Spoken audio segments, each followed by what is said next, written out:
I'm Tali Allen. Welcome. This is Patti Murin, our amazing Anna in our production of Frozen, and I'm going to screw up your last name. I'll say it, Hannah Corneau. Thank you. French Canadian. Our extraordinary Elsa in our production of Frozen as well. So I'm so excited to have you all here, and I am even more thrilled to have you all here, my people, our educators. So just so you guys know, in this room are a lot of my friends, colleagues, winners of our high school, St. Louis High School Theater Musical Theater Awards. It doesn't matter anymore because now it's Ken Page Awards. So really excited about that. And then also we have teaching artists in the room who have actually worked here under our Crawford Taylor Education Initiative. They've taught our many kids and teens, so welcome to you guys too. We're also excited to have you here as well. So I think we'll just get started now that we are talking about these fabulous educators that we have. Why don't you guys talk a little bit about your educational experience and how that has impacted your career, or are there teachers in your lives that have influenced your artistry in any way? Yeah, I mean, we sort of have somewhat of like kind of similar stories. It's cool. I grew up like about an hour north of New York City, and my parents were big theater fans, so whenever they could manage it, they would take us to see Broadway shows. Cats was my first Broadway show. I'm a child of the 80s for sure.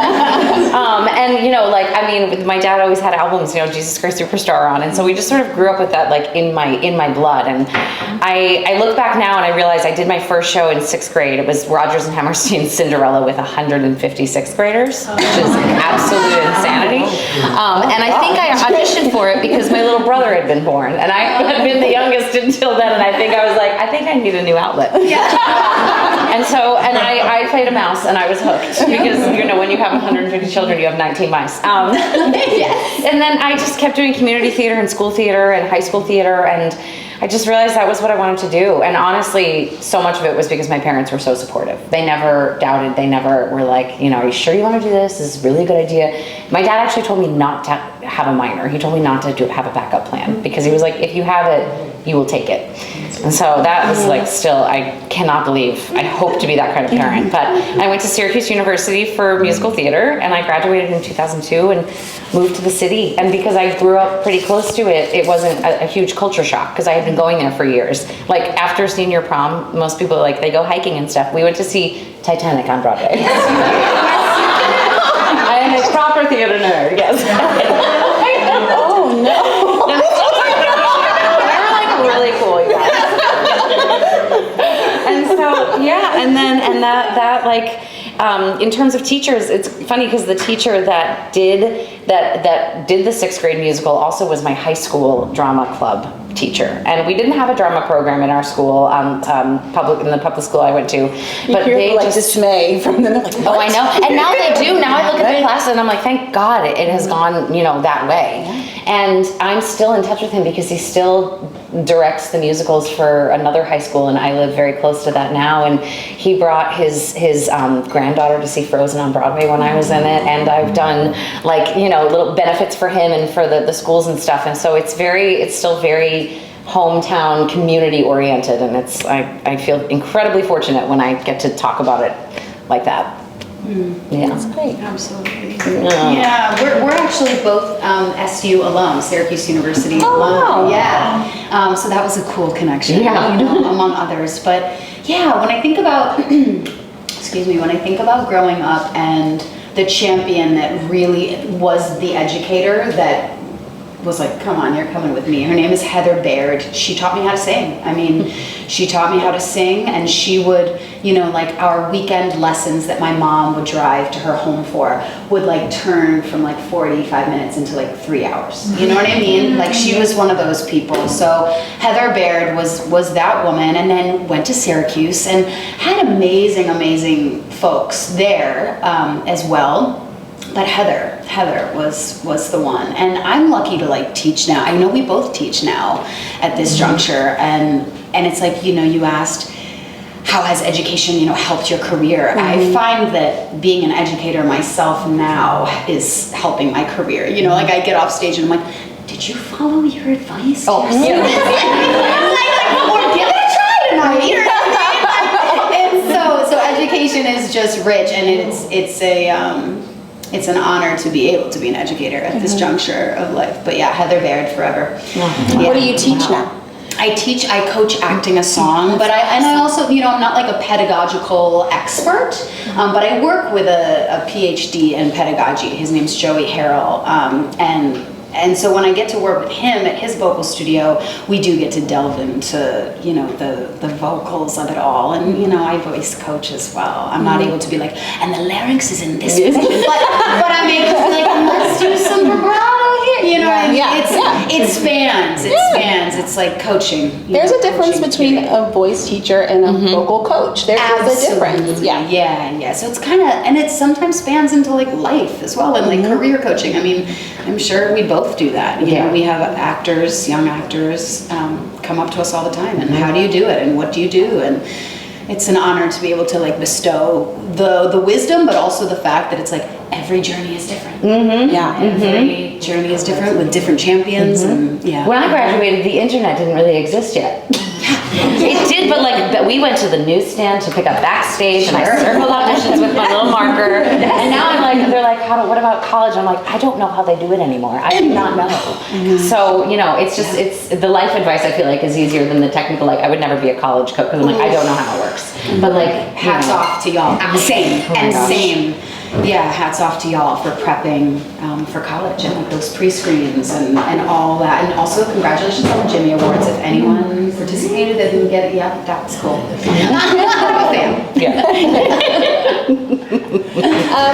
Well, you both have now Muny history. You have a very extensive Muny history. Patti was most recently in Little Shop of Horrors. She was our Audrey. And then Hannah was really, really recently in our production of Fiddler on the Roof last summer. And so can you talk to us a little bit about why you came back and what you love about this place and what your experience has been here and why you decided to don the braids again? Oh my gosh! I mean, I feel like I get asked this question all the time, because the Muny is such an anomaly for like, actors who are used to like air-conditioned theaters and like things we think are glamorous, and then we're like, we'll come and sweat in 95-degree. And honestly, it's just about the people here. It's the people, and it's one of the things that Mike Isaacson says every year. He's like, we do it for the 2,000 free seats in the back. We do it for the people who can't see it normally. And that hits home right away. And he says it as soon as we start rehearsal. And so you really have that mission sort of like in your heart and soul as you start to rehearse. And it really, it's so fun. You feel so accomplished. I've never felt better than when I take off my wig and my hair is drenched and I'm like, yes! Like, you feel like, it's like the opposite of like being in an air-conditioned theater. Yes. Can I please have my bobby pins? Like, you know what I mean? It's like, it's just, you just feel great. And the people who work here are amazing. The people, it comes from the top, like you have said. And it's a joy to work with these kids and these teams. Like, seeing them do their shows, like the Muny Teen Kitchen. I don't think I was ever that good at that age. and they are just so honored and delighted to be here. And like every day you go backstage and they're like, I feel like they're learning from the best in terms of like the people that they get here to be in the shows, but also the people that are running the shows and running the Muny in general.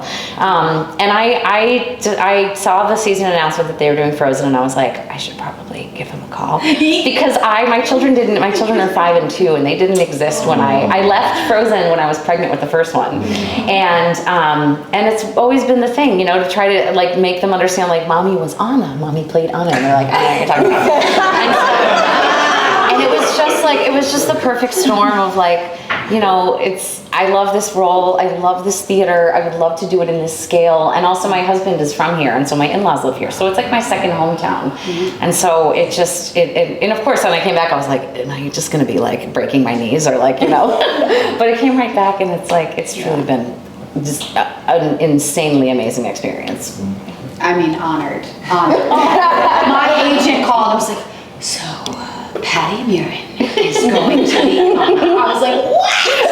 I mean, just what? It's a huge honor that she is here right now, and that I have the experience and gift, such a gift to look into your eyes every night, and also like to be able to ask her questions like, what did y'all do? Like, she knows this show dare I say, better than anyone. Like, it's, you know this show, because not only has she's been in it, you know, not only has she rehearsed it, but like, you are in Arendelle. Like, you are there, you are in the shoes, and you're in that sisterhood. So,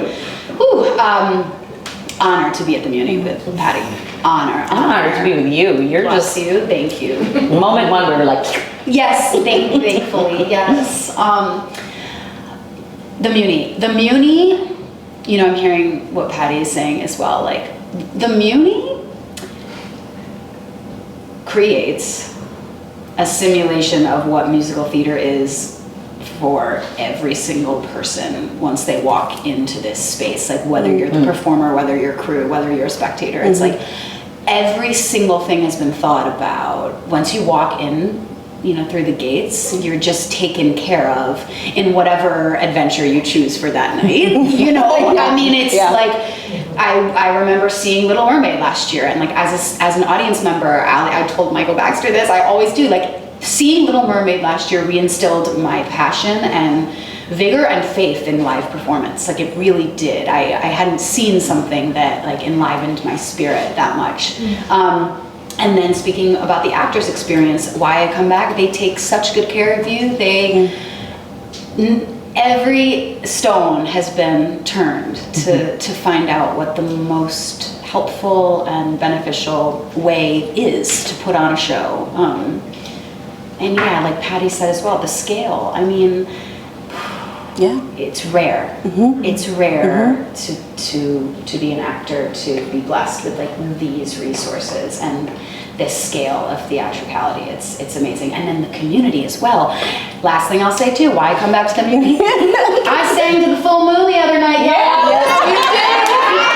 I was straight up looking at that full moon. I was like, oh my gosh, this is awesome. You know, and I definitely like broke character for a little bit in my mind, because I was like, this is something Hannah will never forget, you know, so it offers that experience too. Yeah. And I think you guys are going to see the show, right? Yeah. And you will see, like, she sings. oh my God. She sings to the moon. I'll let to that full moon. She sings. Yeah, you will see. Well, you mentioned sisterhood, which is obviously kind of the overarching theme of the show, and you guys just, you just make it so powerful and so beautiful. But you had 11 days to make it powerful and beautiful. And can you just kind of talk about your process in finding that relationship with each other and what that was like? I didn't know that you had the Syracuse bond, but like, what was this process like for the two of you in that?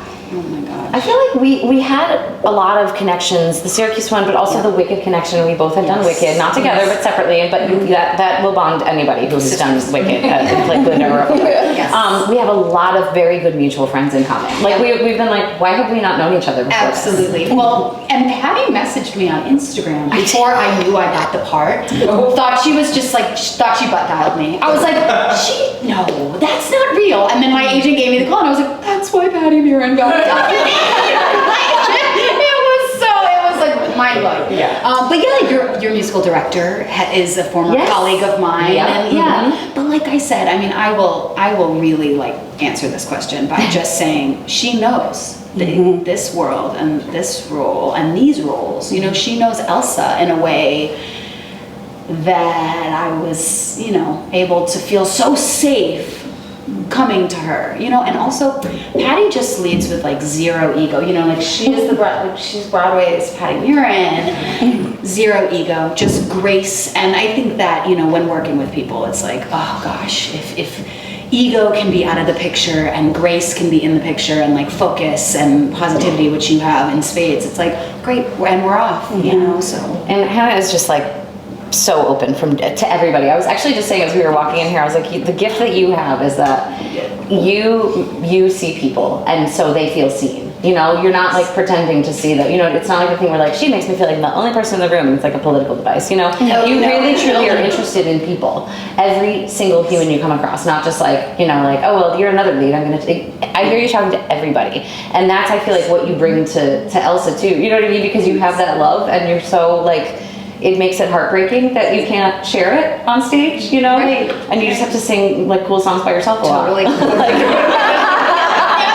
I mean, it's all good because I am an introvert. introvert too, but thank you for saying all But these beautiful things. it's like she really does. She really like, and honestly, like in the 19 days or whatever we've been here, like you've inspired me to like do the same and to really make sure that I'm like seeing people and not just like, you know, like brushing past them and whatnot. And so it's You been- never do. Thank you. No, I'm just gonna cry. For like, I'm like, don't get me going. she'll call. Girls can't stay and cry too much. No, but it's been a dream. Yeah. I mean, it's been a dream. Yeah. So I don't know if you guys can see the overwhelming amount of like young Anna and Elsa dresses that parade through the audience all night long. Of all And like, ages. oh my God, of all ages. All the ages. And genders, like it's every, right? Which is amazing to see. Yep. And we do a lot of, you know, the Disney princess shows here, but nothing like this. Like, it's nothing like this. I've never seen anything like it. Yeah. And so, you know, I grew up watching Disney movies. The princess musical fad kind of kicked in when I was a lot older. But what do you think it makes this story different? Like, the phenomenon of it. Like, what do you think is so magnetic about this story that makes it so different? I think it's because it's the sisterhood thing. It's the true love thing. That true love doesn't have to be romantic, and in this case, it's not. And it's about so much more than that. I also think it's a genius plot. Like I remember seeing the movie myself. You know, 12 years. I was 30 something, and I was like shocked. I was like, oh my God, like it's great storytelling. And Let It Go is the gateway. It's the gateway to everything else about Frozen, because it has empowered so many people so many communities, you know what I mean? Especially like younger people who are struggling to find themselves and be themselves, and that song became the anthem, and it's never gone away. That's the thing. Like my girls are 5 and 2, and they still sell Anna and Elsa merch by the truckful in Target for, you know, it's just here to stay. Right. Yeah. I mean, she had to answer that question. Yeah. Is the most I mean, but I agree. You know, It's wild. Yeah. It is the gateway. You're right. I mean, I will never forget hearing that song for the first time. Yeah. You know. Yeah. Just wild. It's like it's got to be one of the most popular songs on the planet Earth. Planet Earth. Planet Earth. Yeah. Honor to sing it. Yeah. An honor to sing. I mean, there were moments at the top of our rehearsal process, and then top of like our tech. I was like, it's me in this dress. It's me in this dress. Like really, like it's wild. It's wild. And the luck is true. The luck that I feel within my spirit is true. And yeah, you know, it's like, as a queer person, I think this story is really cool because it doesn't necessarily outrightly speak to the queer experience, but it does in its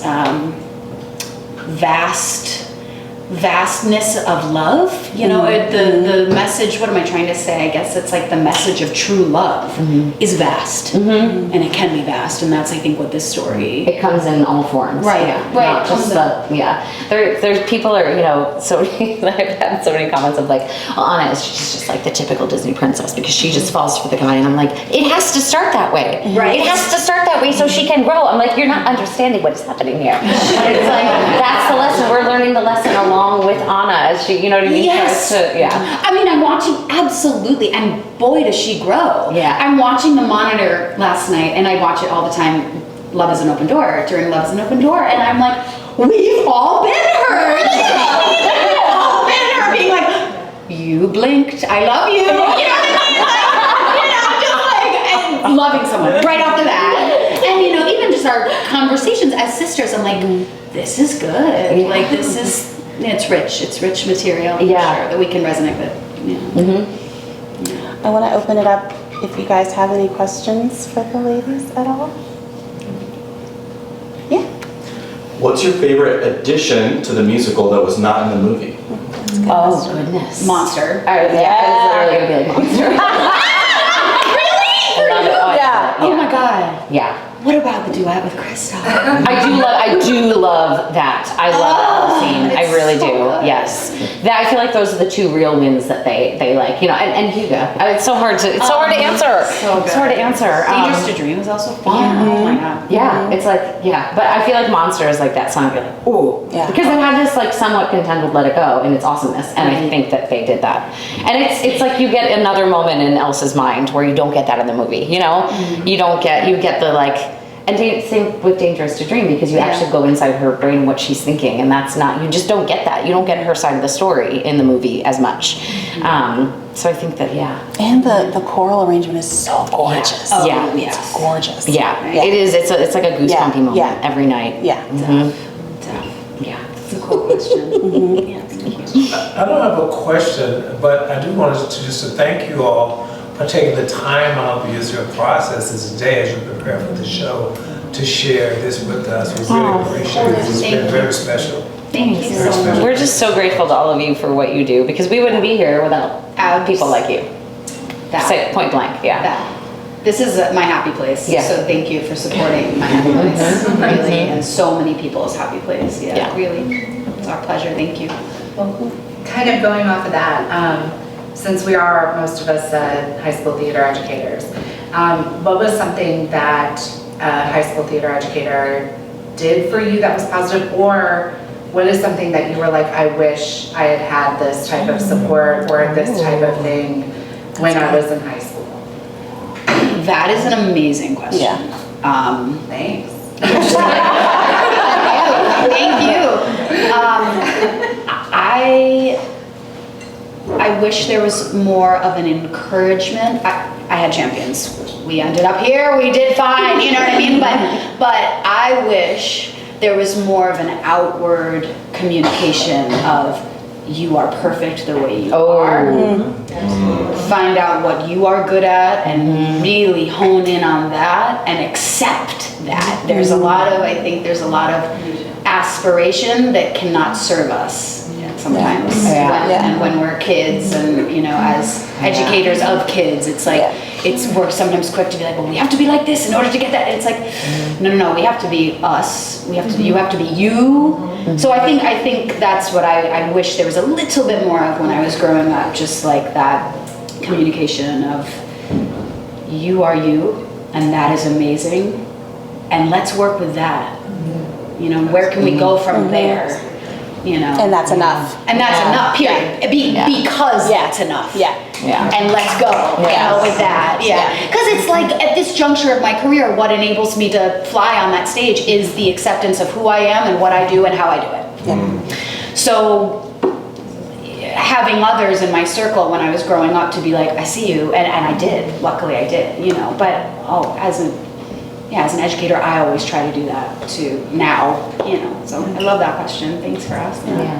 Yeah, I feel like the thing that I tell high school students that shocks them the most is that I was not the lead in all of the high school plays. I was not the lead until I got basically to be a senior. And I think, you know, being like, I was in the ensemble, I was a tap dancer and anything goes. I was a, you know what I mean? Like I did not, this does not just happen. You know what I mean? It's hard work and whatnot. And I feel like that is really important for them to know, is how valuable and necessary the ensembles are, and how like truly, I feel like once they can understand that, they have so much more fun, of course, but like, it doesn't feel like a bit of a failure anymore, because I remember that. I remember like seeing the cast just be like, oh my god. You know, and I was like, but I sang that song so well. But that's the thing, is that they don't, it's not a pipeline from like, once you get the lead, you'll get the lead every time. It's like, there are so many different things that you can do, and so many things that are valuable about, you know, I always tell them, I'm like, the show wouldn't exist without the ensemble and all those different faces and all those different points of view and voices and whatnot. And so I feel like that was something that I did get in high school. You know, I didn't want it, but I got it. But that has honestly really served me very well from like a, you know, self-preservation and ego standpoint, and just knowing that, you know, it also like encourages kindness and encourages like everybody is important, and we're not just saying like, you know, there's no small roles, only small actors, like it really actually like bonds everybody together to understand that like this would not happen if one of you is not here. That's Any other questions? Yeah.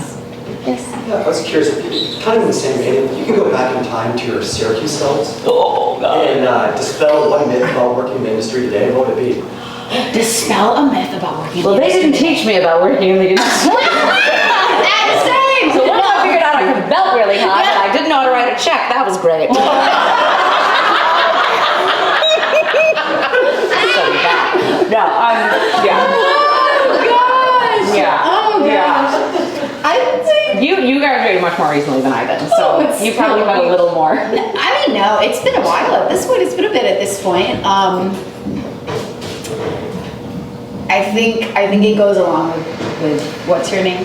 Missy. I think it's the same answer. I think it's like the myth is like you don't have to fit into a box of the industry. Like you be you, and then the industry will come find you. Yeah. Because those are the people that will buy what you sell, and you deserve to be at a great market. You know what I mean? Like with what you put out into the world, and like That's what I think is so important about pre-college educators, is because if you've noticed, like that's who everyone says is their like support or their champion.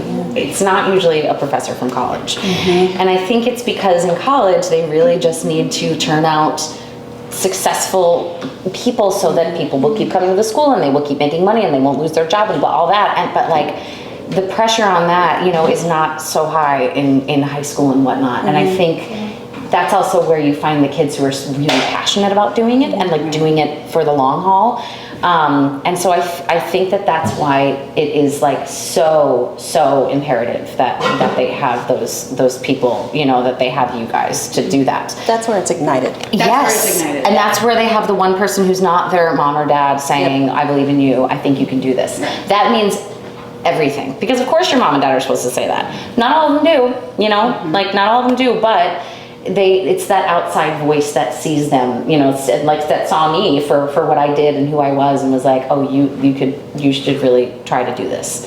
Right. Yeah. One more thing to this question too. The myth of you have to wait for an opportunity. That is such a myth. That is a myth. Artists are opportunity creators. Artists are creators. So the myth that I believed for a while of like I have to wait for the agent to call, I have to wait for the people to call me, it's like that's a myth. That is a myth. I shouldn't say it's a total myth. There's some truth to that. But what is also true is that you can go and create your own thing, and that will create a whole environment, an ecosystem around you, and create opportunities for others as well. It's like, that's a myth that we have to wait by the phone. Yeah. And you also don't have to say yes to everything. Ooh, that. Yeah. Because exposure doesn't pay the rent. Right.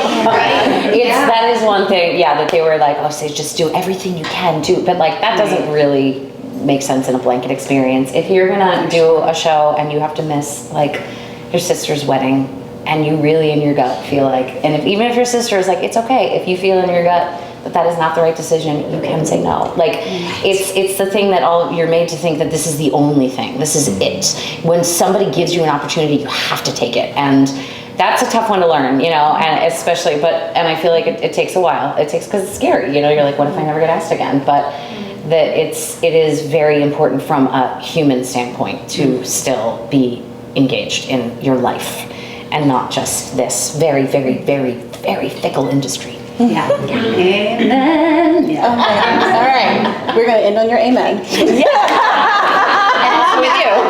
We're going to let them go get ready. Thanks, y'all. And I want to thank you so much for being here.